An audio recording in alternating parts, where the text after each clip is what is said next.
Brilliance Audio presents 12 by 12, a one-room cabin off the grid and beyond the American dream, by William Powers, performed by Andrew Eiden.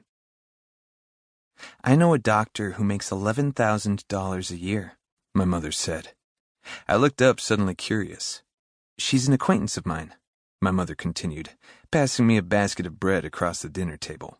Lives an hour from here in a 12-foot by 12-foot house with no electricity. I noticed my father's empty seat next to her and felt my chest tighten. He was still in the hospital. We still weren't sure if they'd been able to remove the entire tumor from his colon. I'd come down to North Carolina from New York City, where I'd recently settled after several years in Bolivia, so that I could be with him as he recovered. My mother went on. She's a tax resister. As a senior physician, she could make $300,000, but she only accepts 11 so as to avoid war taxes. Did you know that 50 cents out of every dollar goes to the Pentagon? Hold on. So this doctor, Jackie Benton, Dr. Jackie Benton, she lives in a 12 by 12 house? That's physically impossible. That bookcase is 12 by 12. She doesn't have any running water either. She harvests the rainwater from her roof. Haven't you heard of her? She's a bit of a local celeb. I stopped eating and looked out the window. The rust-colored sky above my parents' condo hovered exquisitely between orange and red. I could hear the hum of the refrigerator, the rush of cars going by. That distinctive sky momentarily brought me back to Lake Titicaca in Bolivia, beneath a similar red-orange glow, and the echo of a question a shaman had asked me.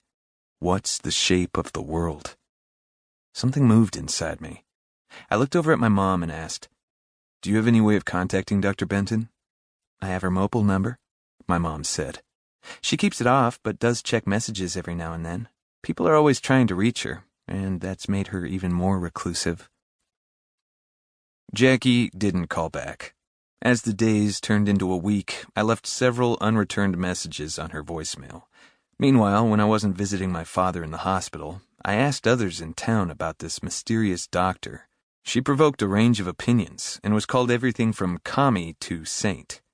As I eventually learned, Jackie had been a communist in the early 1970s. Once, while counter-protesting at a KKK rally in Greensboro, 5 of her communist friends were shot to death by Klansmen. The police knew who did it, but the good old boy perpetrators were never prosecuted. Jackie went on to marry one of her leftist friends, had 2 daughters, and settled into a life of doctoring. She mostly worked in the state system, attending to African Americans and undocumented Latin Americans in rural clinics. As a mother, she taught her kids symbolic tax resistance as they grew up, like not paying the telephone tax and taking $10.40 off her 1040 form each year, with a note to the IRS saying it was to protest defense spending, while leaving her more radical activism behind. She divorced, but remained close friends with her ex-husband. When her daughters went away to college, she continued to work full-time, but lowered her income to $11,000 to avoid paying any taxes at all. Even those who were offended by her admitted she was a child of the South, sprung from local soil, and most people spoke of her with respect, whether deep or grudging. After all, she'd given up all that money, dedicated her life to serving the poor with her doctoring, and survived on the radical edge of how simply one can live in America. She'd also developed a unique blend of science and spirituality, creating a kind of third way that appealed to secular and religious perspectives alike. "Jackie's a wisdom keeper," one of her friends told me. When I asked what that was, she said, "Wisdom keepers are an old tradition, goes back to the Native Americans.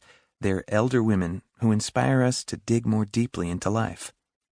If Jackie had any wisdom, she was guarding it. You couldn't exactly look her up on Google Maps. Her dirt road didn't show up on any map.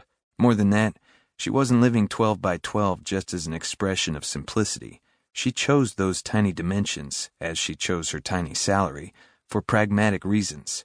In North Carolina, any structure that's 12 feet by 12 feet or less does not count as a house. It's considered to be a tool shed or gardening shack, if it's even considered. If you live 12 by 12, you don't pay property tax and don't receive electric lines, sewage, or roads from the state. So I was leaving voicemail messages for someone who, from a certain official point of view, was invisible.